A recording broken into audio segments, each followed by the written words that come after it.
I'm Maurice Grosse, and I'm one of Britain's leading psychic investigators. I'm 76 now, and still on the trail of ghosts and poltergeists.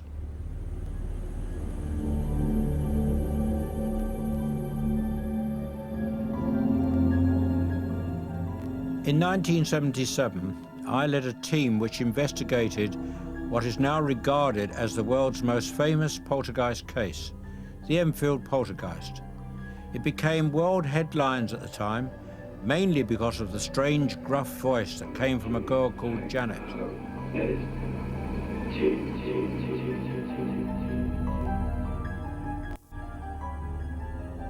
Hollywood soon got in on the act, and the makers of several box office hits acknowledge a debt to my case in Enfield. I've never been able to forget that voice. He called himself many names, but mostly Bill or Fred. I still listen to the 180 hours of tapes I recorded during the investigation. Row, row, row, the boat gently down the stream.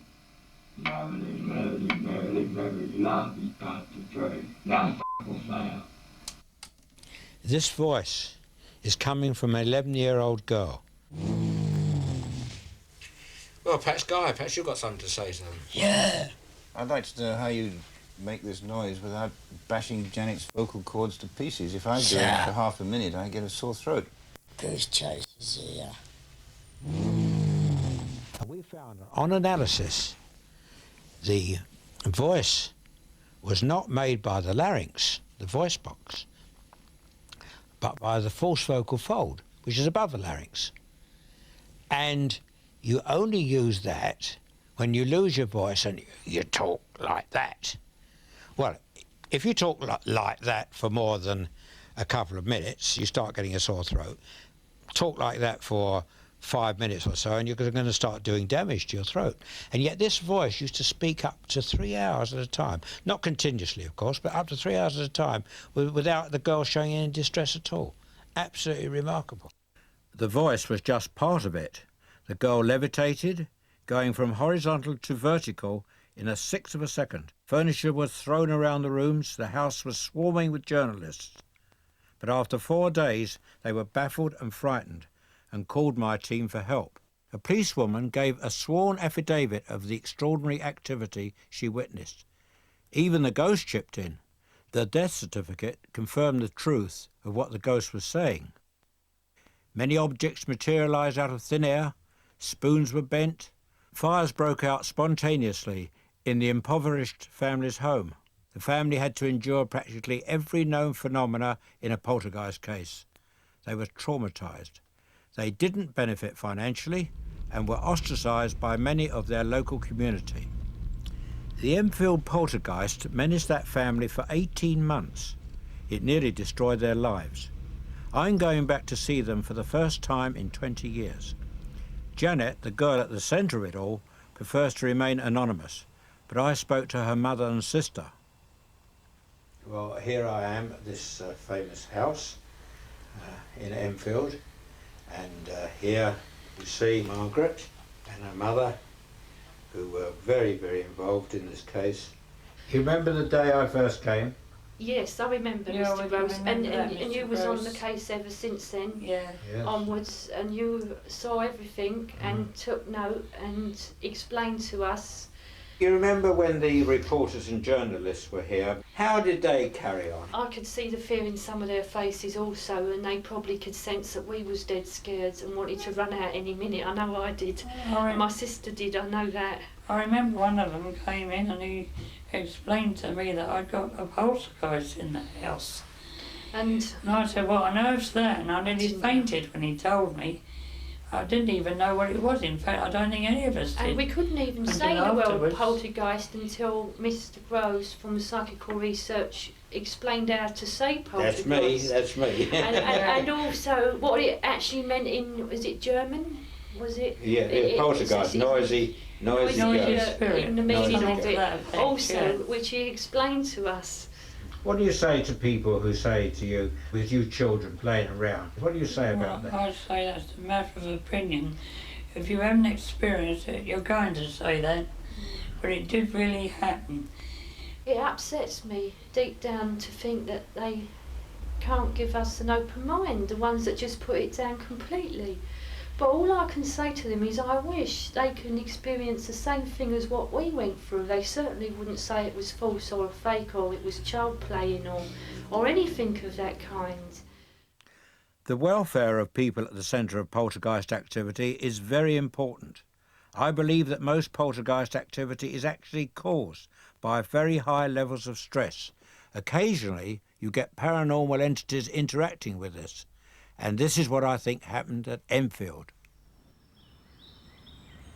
I haven't spent all my years searching for the paranormal. Like everybody else, I had a normal life to lead. When I left school, I was a commercial artist. I did 2 years apprenticeship. You can see on the pictures on the wall, well, actually they are my pictures that I have done. I turned into quite a good commercial artist, in fact. But then the war was looming and I joined the Royal Artillery, super heavy guns. We had to make a hasty retreat back to Dunkirk, with of course thousands of other troops. And we were bombed and blitzed to hell there. It really was rough going. I suppose I was one of the reasonably lucky ones. I got off on a destroyer. I met Betty at a tea dance in Marble Arch. Always very taken with her, right from the word go. And it was on a Sunday, and I met her on the Sunday, proposed to her on the Thursday, and in 10 weeks we were married. Because everybody said at the time, oh, these war marriages, it will never last, it will never last. Well, I don't know, perhaps it won't. I mean, it's only 51 years now, so I suppose I think I can say it lasts. Right. We've had a good life.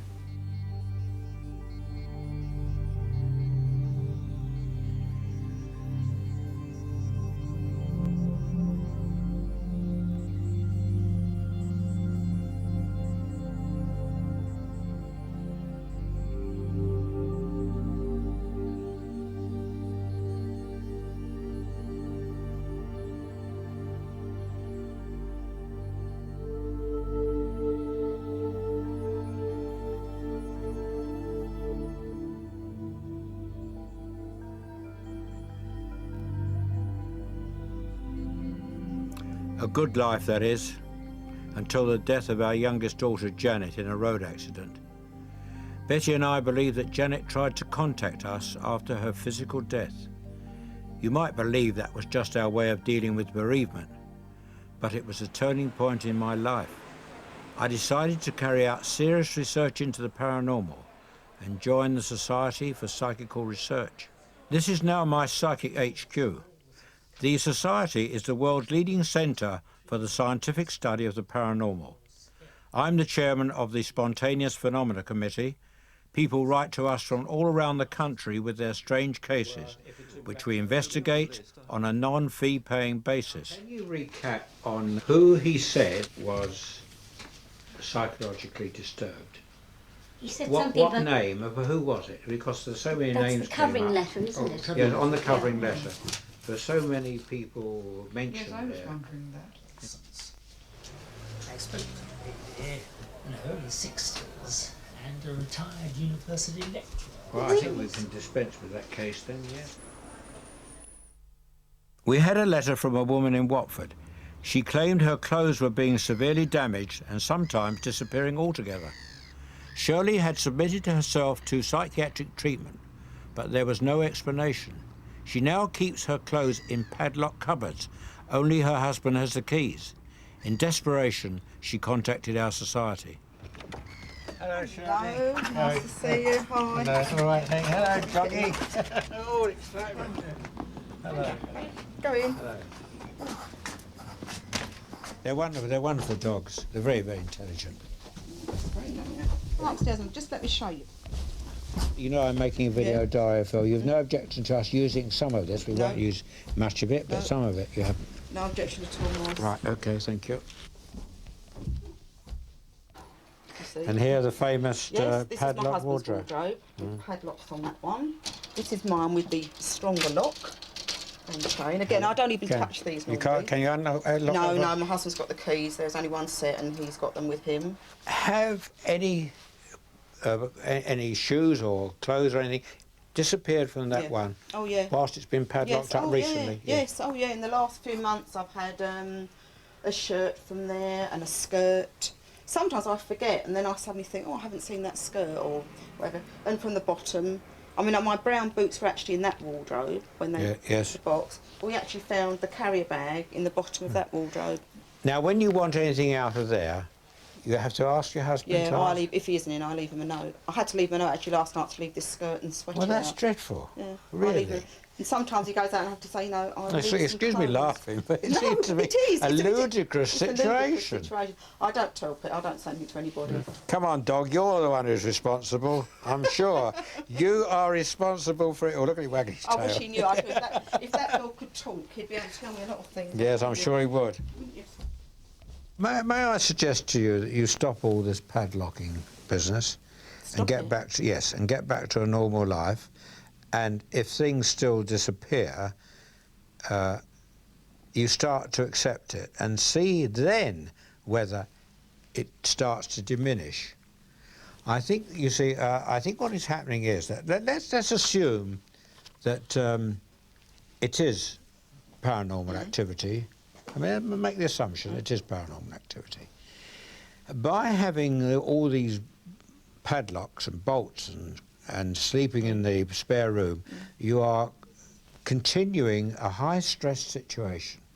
Now, if you're continuing this high-stress situation, and if it is paranormal activity, if it is teleportation, the movement of objects, or whatever is happening to the objects, being cut up, so on and so forth, the stress situation is going to make it worse. Remove this stress situation and see what happens. See where, because we've tried everything else. We've tried hospital, we've tried social workers, we've tried psychiatrists, and also we've tried hypnosis with me, and nothing seems to have worked.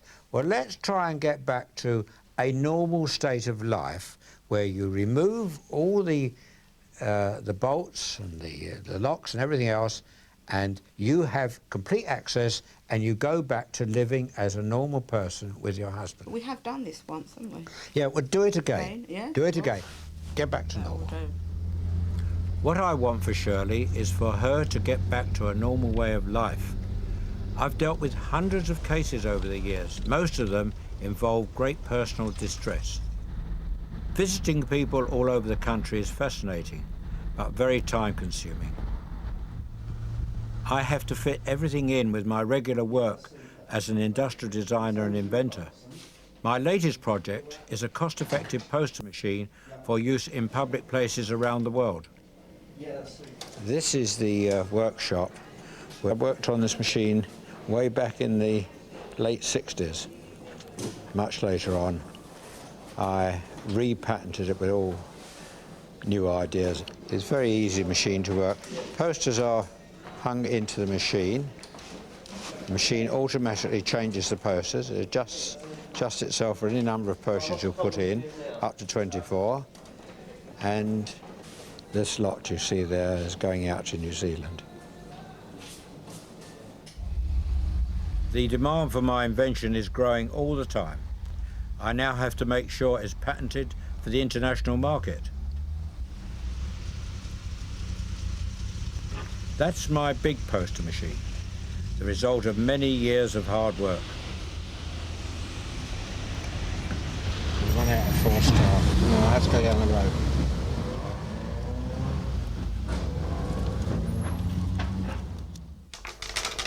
And this morning I was clearing out my workshop, something I don't very often do, and much to my surprise, I came across my second invention that I patented after I came out of the army in 1945. For this moulding here and the moulding for the head, I had to get a licence. Eventually, after much trouble, I got one, and I made a few hundred of them, and they were quite successful. In fact, the Duchess of York at the time, she bought a couple for her children, and that rather set me off on the inventing trial.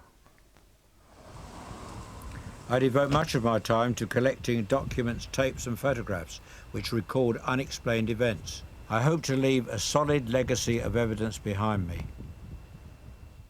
One of my main interests in parapsychology, especially in the last 3 or 4 years, has been the examination of anomalous photographs, that is, photographs that really have no explanation. And here I'm just duplicating them for transparencies for my lectures. This is an ordinary photograph of a group of holidaymakers in the Austrian Tyrol. It was taken with flash, but seconds before this photo was taken, another photo was taken when the flash didn't go off. And this is it. If you can't spot the difference, here it is. An extra person there, quite solid, 15% too big, seated behind the beer glasses. No one knows who she is. One of the world's top experts in detecting fraudulent photographs, Vernon Harrison, has scrutinised the negatives and says they're absolutely inexplicable. As I say, top experts have looked at it, and I am personally convinced that that is an apparition, a real apparition, a solid one. One of the best photographs I think we'll probably ever get.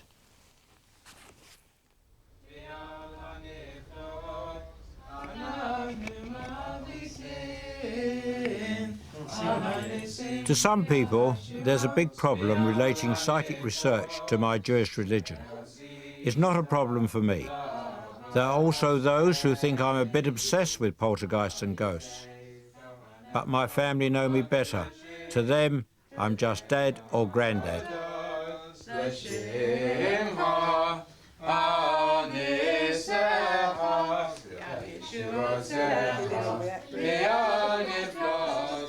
My work as an industrial designer and my investigations into the paranormal are a big part of my life. But my family, my friends and my religion are much more important to me than anything else.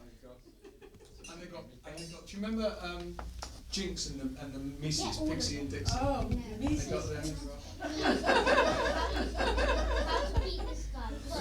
We're watching them all, aren't we, Susan? This is my youngest grandchild. Yes. I love it when we get together as a family, but sometimes Betty and I are conscious that Janet isn't here.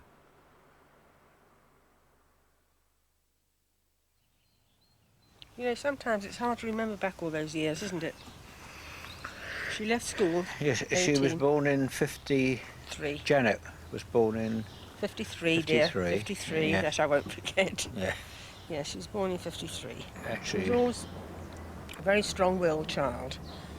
She did what she wanted to do, but she was a little character, you know, even in those days when she was little. She wouldn't be left behind, would she? No, she was a lovely She child. kept up with the other two, and she was such a tomboy. I could only remember her as a vital human being, which she was. I mean, she was a wonderful child, and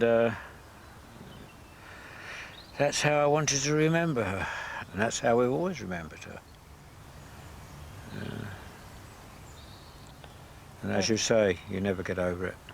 Yeah, for sure. You know, time helps, but losing a child, especially your youngest child, is... It doesn't really help. It's just that you get used to what you have to go through, That's and right. life goes on, and other things happen. And You get used to life. it recedes, but you never ever forget, and you always feel it. We were very depressed about it last week. Very depressed indeed. Happens. I often wonder what would have happened had she lived. How different our lives would have been. Your life would have been quite different. Do you realise that, don't you? My life would have been quite different because it was the You would extraordinary things that happened when she were around about the time she died. The extraordinary psychic thing, what I consider to be psychic, and so did you, that happened that sort of launched me onto this determination to try and find out more about what happens when you die and what psychic research is all about, and that's how it really started me all off. The death of a loved one often sparks off paranormal experiences. I took on a case in Yorkshire where a couple reported that their son, who had died in a road accident, was appearing on their television screen. They say their television was actually off when they took this photograph. Right, let's start from the beginning, shall we? The story. It started in October. Like freezing cold presents come round me. And like I could feel like something, like all my legs, like touch me, like all my Cobweb. legs. Yeah, and I like get these cobwebs like over my face and that. There are certain situations where straightforward poltergeist phenomena, like things flying about, water happening, fires happening, all those sort of Well, we ain't out like that. I know, you won't either. I see a parallel between your case and my case. Yeah, but what about this? What's round her all the time then? Well, that's because she's very, very sensitive. Why should psychokinetic activity happen round me? No, but all the she time. can sit in that chair and say, if it's you, Sean, touch my hand. Yeah, I know. And someone touches her hand. Yeah, well, okay, fair enough. And yeah, So, you've said well, that, yeah. So what's your interpretation? That it's Sean about. Well, I know there's somebody there, but I don't know. Well, okay, but you see, in the end, it must be with you. If you believe that is your son, then so be it. What else are you looking for? I think we'd better go back to the beginning of the story about your son. He took the car out to his mates down Castleford, and then when he got to Ferrybridge Power Station, he's coming round this bend and he hit a little bridge in a field where he went off road. And then police come and told us that this could be our lad.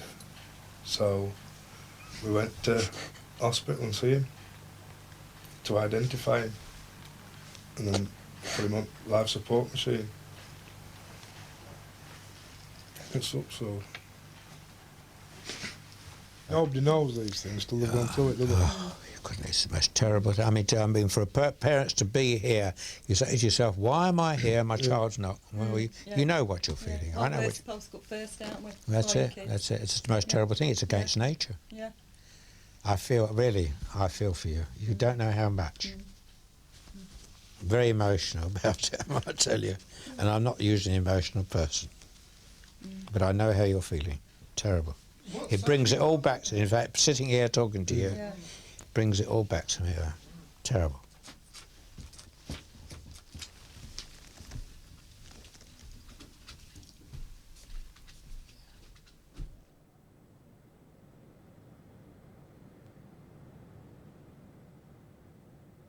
Betty and I are having a little get-together this evening with our oldest friends. We've all been together now for most of our lives. Will he tell you the absolute truth?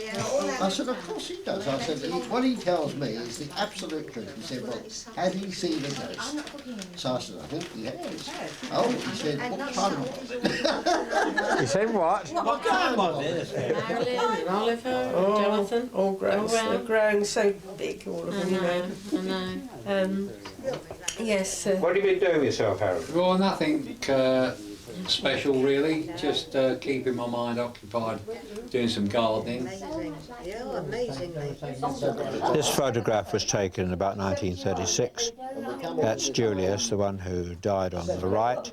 There's Ralph in the centre, and me posing like Charles Atlas. Yes, that was when we used to go to camp once a year. Gave us good training for the army. You were a captain? I was, yes. A captain? Sergeant in the Rifle Brigade? A glider pilot at Arnhem? Captain in the Royal Artillery? Acting major, actually. Captain, acting major in the Royal Artillery? And a major... And a major acting lieutenant colonel in the RASC? You put him up one, Ray. I find intensive care in most of the hospitals is immaculate. But never. They Not try, when they anything try. else. When Never. they try. Mixed. When Alex But the ordinary wards, Intensive care is mixed. the ordinary wards are diabolical. That's what he was. Jerry, what were you going to say? What I was going to say was when Alex was in a coma, Well, she she makes put him in wards are intensive terrible. care, It's a long very time few. ago, Jerry. About 20 years Yes, ago. it's long.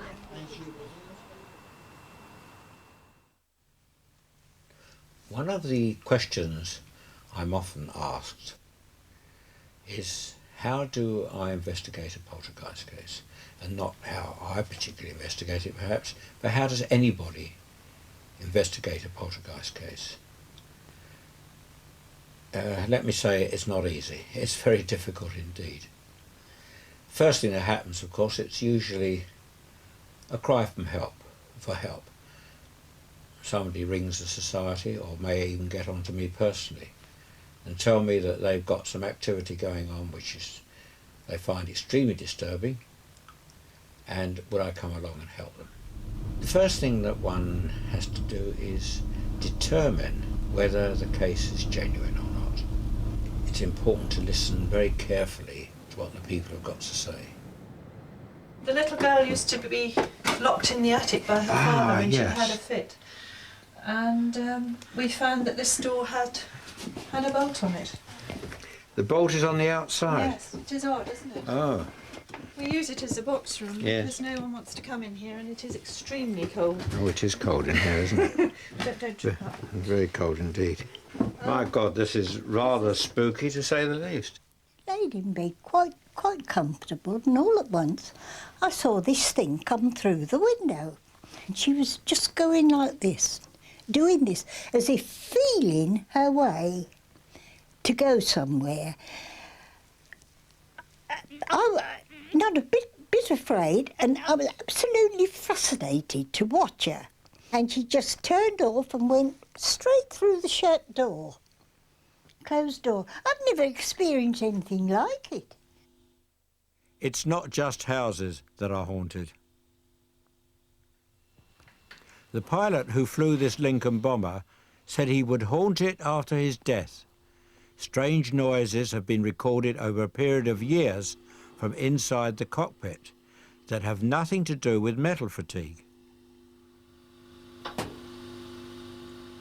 that was a sound close to the microphone. That was actually in the aircraft. That's quite a strong one. As is often the case, nothing conclusive happened. Sometimes I work with a younger set of investigators who are particularly keen on all-night vigils using high-tech equipment.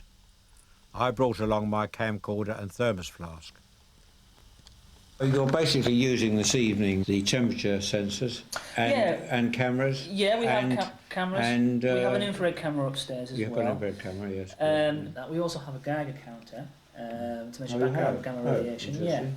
And correlative digital thermometers as well, just to double check for accuracy. But suppose the ghost makes it malfunction.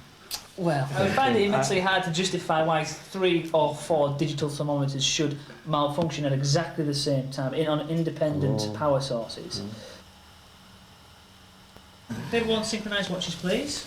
Mine says 11:36. Oh, sorry, yeah, red one on. Right, well, I'm going upstairs and Right, go consult I've got the Geiger counter.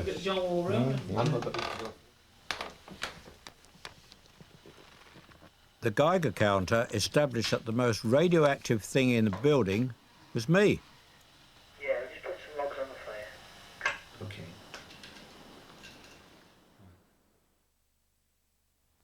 Members of my society work closely with mediums to test their abilities. I am not a spiritualist, but I believe that we must work together. Spirit who comes to us, be friendly and protect us from any that would wish us evil.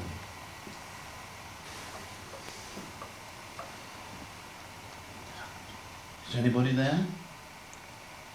If there is, would they please spell out yes? No.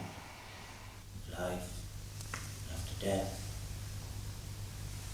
We hope by allowing the video will have helped you with your investigations to follow. At heart, I'm a skeptic, but there's nothing more convincing than an actual recorded incident. Sometimes you get lucky. What we'll do is we'll try and do the first visual starting at, let's say, 11:40. Right, I think we can get to work, don't you?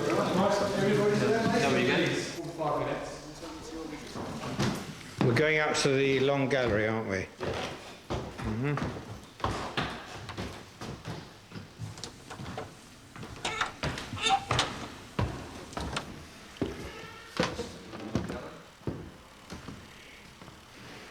And this is where we're doing the vigil tonight. Various groups are going in various rooms. As it happens, this particular room is set out for a chess tournament which is taking place this weekend.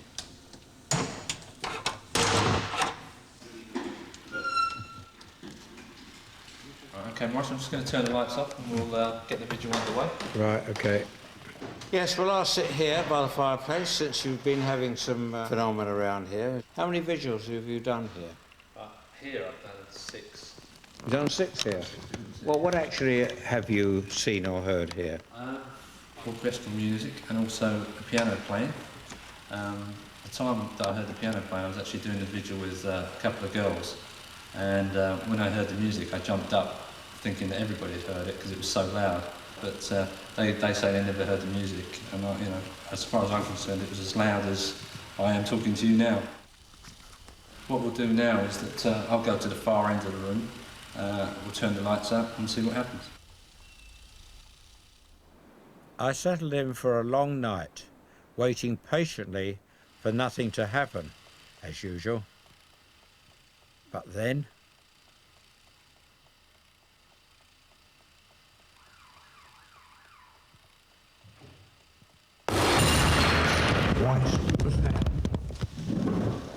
Here we are.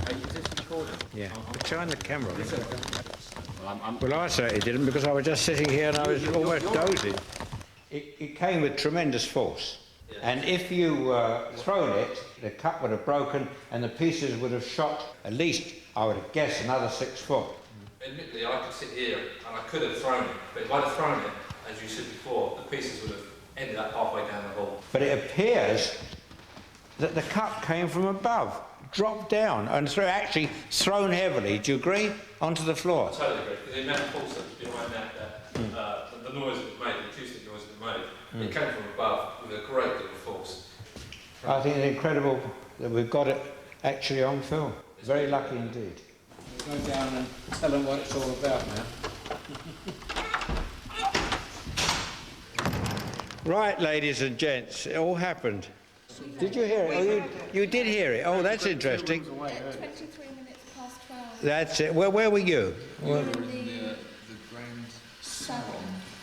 Yes, now, is it one of your cups? Well, I don't recognise it as one that we would regularly use. I'm not suggesting that it's never been in the building, because there are various cups around. But if it was up, I don't know how it was upstairs, because it wouldn't be one that we would use for the public. It might be one that I might, and it doesn't fit in, does it? We haven't got all of it here anyway, so... I think it is all there. No, it's not a full cup there. This bit's missing. Isn't there? Well, where's the other bit then? We'll go out and have a little search. What did it sound like to you? It sounded to me, if I was sitting there, it sounded to me like a light bulb breaking on the floor, like shattering glass. It's definitely something made of glass or concrete shattered. You reckoned it was on the floor, did you? Did anybody get to the cup quickly? Oh yes, because I shouted out, "What the hell's that?" And we sort of jumped up and got to the cup. Did you pick it up at all? Feel anything? Oh, when I left it, we photographed it and then picked it up. Right, yeah.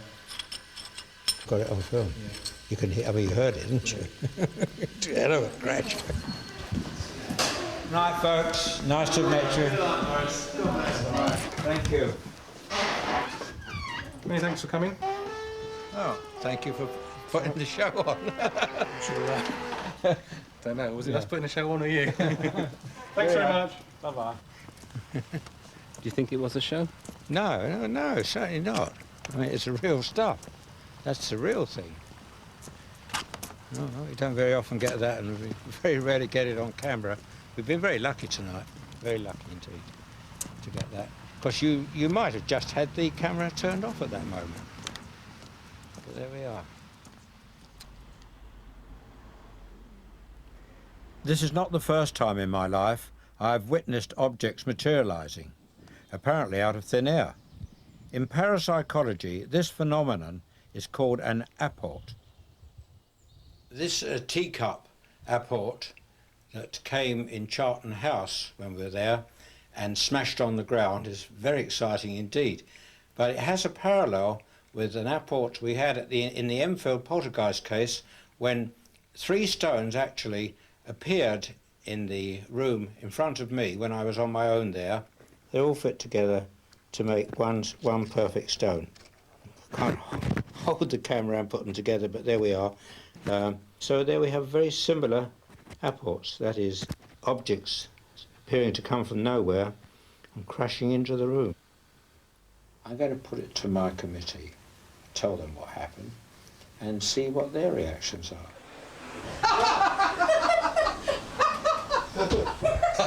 It's a good cut. Excuse me, that does not. You don't know anything about trajectories. I was a gunnery officer. Well, Trajectories, excuse me, go like this. Trajectories go like that. Yeah, that's right. Like that, and it means you've got to. So it starts off on a low angle, and then yes, when it falls, or you falls get at up a close steeper and you do it as though you're a mortar and go up like that. I think we'll all have to hide our eyes and hope for the All right, best. go and do it. But you can't throw it up in the air because nobody could have thrown it up in the air. Why? Because there's nobody there to do it. The other man is 20 foot away. We're positing that there is somebody you don't know about throwing it. But there's nobody else. Somebody crept in from that other... Oh, don't be so silly. Mary Rose, don't be so silly. There's a proper vigil going on and everybody in the house is accounted for. All you've got to do... All you've got... I think we should sacrifice a cup in all. Report to council. Breaking cuts. Well, I'm telling you what happened. Well, we don't have a hard surface, do we? I'm afraid of that glass. Go on, throw it. Thank you very much. This is a try. Very good there.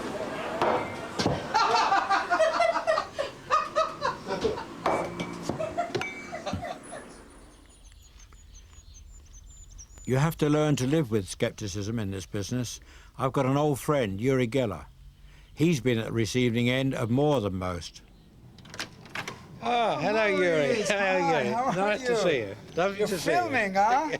Yes. Come on in. I'm filming. You know, you caught me exactly exercising, Have I? so Oh. come follow me, come on. Right, okay. Come up to my exercise room. You know, there's a routine I do Yeah.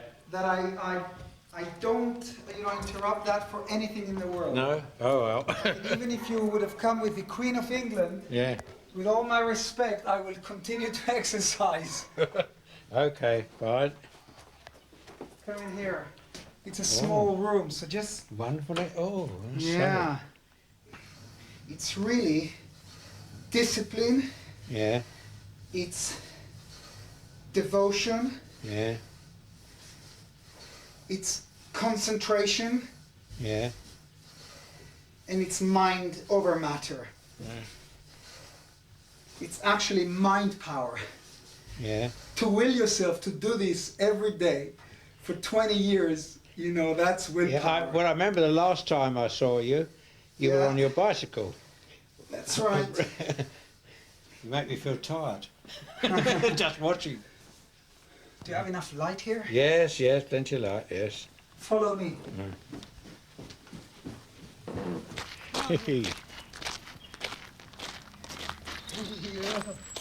How old is he?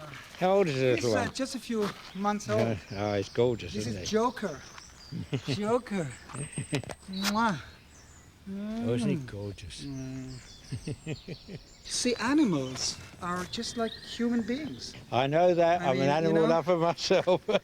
Have you ever seen my car? Ready? Yes. Ta-da-da-da!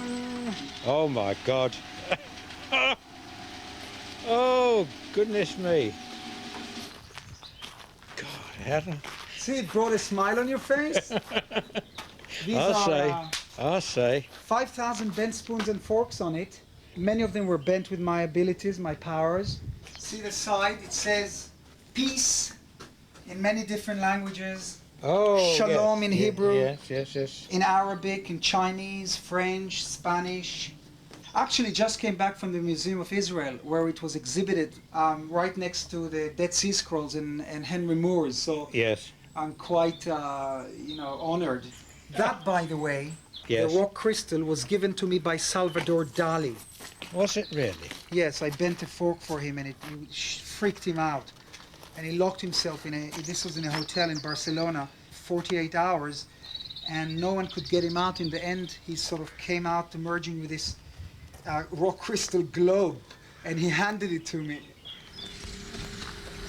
All right. Yeah, lovely. I collect little things. This is a Shabtai doll that is 4,000 years old. I just glued it to the crystal, but this materialized in a cabinet in Rome when we were having dinner in a woman's house. She heard a clang, and this appeared. I couldn't believe it myself. And then I took it to the Metropolitan Museum of in New York, and they validated it as 4,000 years old. I collect That's some things present, isn't it? 4,000 years old. See, I collect things that materialize. Okay, as you can see, this is just a very simple boat compass. I mean, I could do it to yours, your compass too. It was chewed by my dog here. You can see that. So I'll just show you what I do. And you can see there's nothing on me, of course, and I can see that. you can look into my mouth, my hair, my hands. I'll move these away. And what I do is I take a deep breath and then try to focus my powers, my energies into the compass. Because it's a delicate instrument, hopefully it'll move. But you help me do it. I help you do it.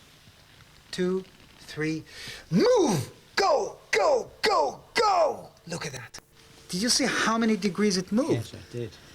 And this is real. Almost 5 degrees. This is very good. Now you can imagine for scientists when they lay out magnetometers and electrometers and all those things. Just show your hands to the camera. Oh yeah, no, it's. Let's try it together, shall we? Okay. Let's try it together. 1, 2, 3, move! Go! Go! Go! Go! Go! No, it's less now because I'm tired. I realise. If I do it again, it's going to be now less and less because it drains me. I hope you saw it move. Yes, there's no question. Okay, now I'd like you to just tell me something, because we all suffer in parapsychology. We all suffer from the skeptics. Yes. What do you think about the attitude of some of the skeptics? Well, for many years I decided I ignored them because I always followed that old sentence that said, no matter what they write about you, as long as they'll spell your name correctly, it's always good. Now, up to a point, it is true. But when very serious libel and lies were written, and suddenly I became a father, I said, enough is enough. And then I did take, some of my very vicious critics to court, and I won. I mean, I've got my own ideas about the criticisms that are levelled at me. Yes. But what do you think is the reason for this vicious attack on people who are involved in psychic research? One is jealousy and envy. 2 is fanatism, extreme disbelief. 3, which is the main thing, money. The critics make money off you by attacking you. You understand me? I do understand, because I've actually heard this said before. Yeah, they lecture, yes, blah, blah, it goes on. But it's the minority, Maurice. Do you understand? I know they're a minority, yes. And let's face it, who wants to be negative? Who wants to make their living out of negativity? Poor people. I'm sorry for these people. And I, in a way, I don't want to use these harsh materialistic terms, but I laughed all the way to the bank at the end of the day, because what I did, what I did is I said, well, I mean, if you don't believe, it's your problem. I will just go on with my life. I will branch my powers into other areas like divining and dowsing, finding oil and gold. I will continue writing my books and do my TV shows, and I will ignore the side that keeps bombarding us. We want more proof, but do it under these conditions. Do you understand me? My experiences have been too strong. I mean, my personal experiences as a paranormal, I couldn't be a disbeliever if I wanted to, because of the things that have happened to me. Exactly, I mean, particularly. I mean, that's exactly what I'm saying. But you see, it's very difficult for people to believe who have never experienced anything. I know. They don't understand what you're actually talking about. You see, if it doesn't relate to their physical world, Yes. They don't understand what you're saying. To them, to these people, it's pure imagination that's at work, and of course we know that it's not. Yeah, I know. And let me tell you, I always adored you. Thank you. I respected you. Oh, thank you. I thought that you are like a tank. You are that vehicle that no one can stop, and I mean that in a very look that's at me. very kind of I'm you to not saying say. this to I'm not saying this to compliment Very kind of you to say. Every time I read your articles and people that told me about you, I mean, you were like a thrusting. You were just going there, head on, and you were giving it to them, and you still are. Yes, and I let me still tell do. you, I know you from, if I'm not mistaken, from 1975 or 6. 1976. You my daughter's haven't changed a bit. Thank You you. look youngish. Well, you radiate positiveness, and look at you. You are. I bet that you're a happy man. Oh yes, I am. Aren't you? Yes, of course I am. Now you put a skeptic in your seat. Yes, he I won't am. tell you that he's a happy. Yeah, they No, lie. I haven't. I'm a happy man. I've enjoyed life. I've enjoyed my family. I've That's enjoyed. it. But through your little Yeah. amateurish camera here, Yeah. it is, you know, although it's for Channel 2, is it? Yeah, On BBC BBC, you know, we are reaching at least 1 million, More maybe than 2 that. million people. And you people out there hear us talk. We're not trying to convince you forcefully. We're just telling you, hey, just open up your mind just a little, and good things will happen to you. Because people who believe, yes, are opening their minds to possibilities that you haven't even thought in your loveliest dream. That will come to you sooner or later, because we're open-minded. Thank you very much, Yuri. Thank you very much. I intended to do a whole range of tests on the Crashing Cup episode, but in the meantime, I went back to Yorkshire. I had to make a second visit to the couple who had photographed their dead son on their television set. The man now believed it might be a picture of his dead mother's face appearing on their television. I approached them filled with my own questions about their case. Hello, hello, nice to see you again. Yes. Let's trip up on the step. Perhaps you'll hold the camera for a while for me. Hello. Hello, nice to meet you. Hello. Nice to see you Hello. again. And this is from... National Enquirer. Oh, this is the American paper, National Enquirer. And this one is Story of the Week from Woman's Realm. Yeah. Right, another story. And to the best of my knowledge, I don't even remember speaking to this magazine. People are always quoting me about something or other. I know nothing about it. Anyway, it doesn't really matter. What I'm interested in is what I see, and I suppose you're interested in my opinions. Yeah. Well, providing I take your word that the television was off, Yeah. they're very strange photographs indeed. And there is a resemblance in both of them. One of the photographs could be interpreted as your son, Yeah, definitely. and one that could be interpreted as your mother-in-law. Yeah. And add that to the fact that you say you have these strong feelings and strong contact with Yeah. your son, and if that's what you believe, Well, I've got my own beliefs on it, and I know he's round me all the time because I can feel him like holding my hand and touching me and that, and with photographs we've got, that's all proof that what we need. it's not for me to say no. I can assure you that. Because of the things I've had happen to me, especially recently, Yeah, yeah. I should be the last person on earth to say no. Yeah. All I can say to you is that your interpretation could very well be correct. Yeah. The only thing I could say is be careful not to go over the top No. and start interpreting everything that happens as paranormal, because No. that is a trap you could fall into. Whatever I believed, the important thing is what they believed. Who am I to pass judgment on that?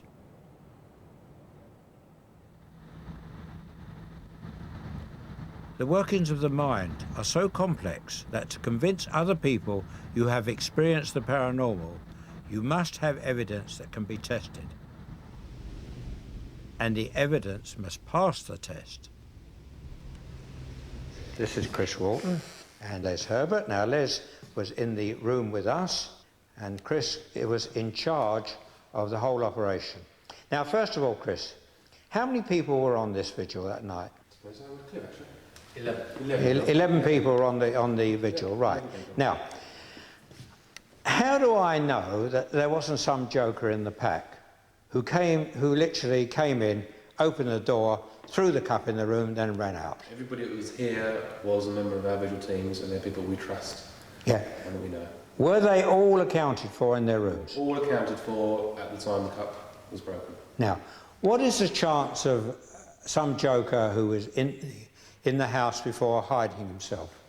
In one of the rooms that we were doing the vigil in? While you were actually doing your guided tour, I went around the entire house and checked every single room, checked places that not a lot of people know about in this house, and ruled out the fact there could be anybody else in there. You've done how many vigils in this house? In this house, I've lost count, probably getting on for about 20. Have you really? So you know the house very well? I know the house better than most people. So again, I'm going to ask you the question, is there any likelihood that anybody could have hidden themselves anywhere in this room? In this room, absolutely no chance at all. As far as I'm concerned, there's no way anybody could hide Right. themselves in the house. Let's look at the alternative.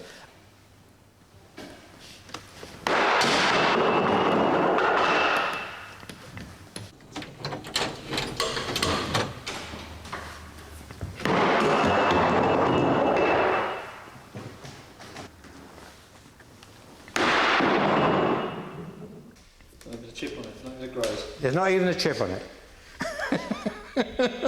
You ready? Right, okay, lovely. Lovely. He now threw it down onto the floor with force. And look what happened. Now, will you please measure the distance those pieces have got for me? How far? That's got to be around 11 foot. Right, so in actual fact, that cup broke within A 12-foot radius.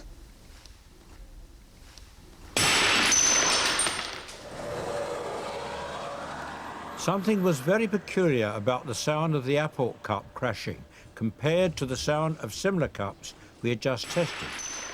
I took the tapes to the BBC sound experts for analysis. On a first hearing, it does sound much like much more than a cup, because you'd expect just the little tinkle tinkle of the cup, and that has a very, very bass sound to it. It's like a big thump or an explosion or something. It's also very loud.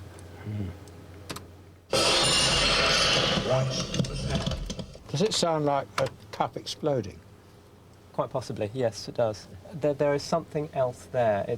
There's a big thump. There's a very low bass sound, which you just wouldn't expect, and which you don't get from this.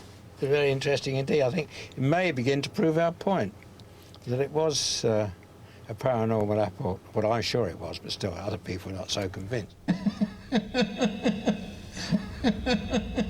The more we establish a solid body of scientific evidence, the less likely it is that ordinary people like Shirley from Watford will suffer ridicule.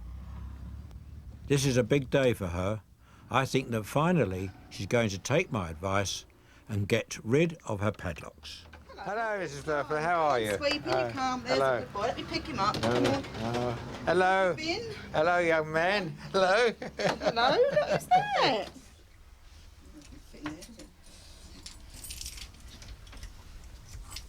And here's the wardrobe all locked up. Every day, every night. That noise. That's like a jailer. Right. Here we go. How have you been? I've got my act together now. When I was ill, after I saw you, I was cracking up. I mean, there was no getting away from it. I mean, you were in a fairly bad state. Yeah, and I think I probably got worse after that. I got to the stage where I didn't want to go to work because I didn't want to go out of the house. I mean, the job I've got now, I love. It's only a sweet shop. It's the best thing I could have done. Yes. It's opened up a whole new life for me.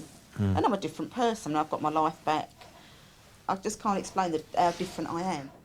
Well, I hope that you're glad it's all over now. Oh, yeah, definitely. Well, we hope it's all over. Well, anyway. I hope so, yes. I think it probably is all over now.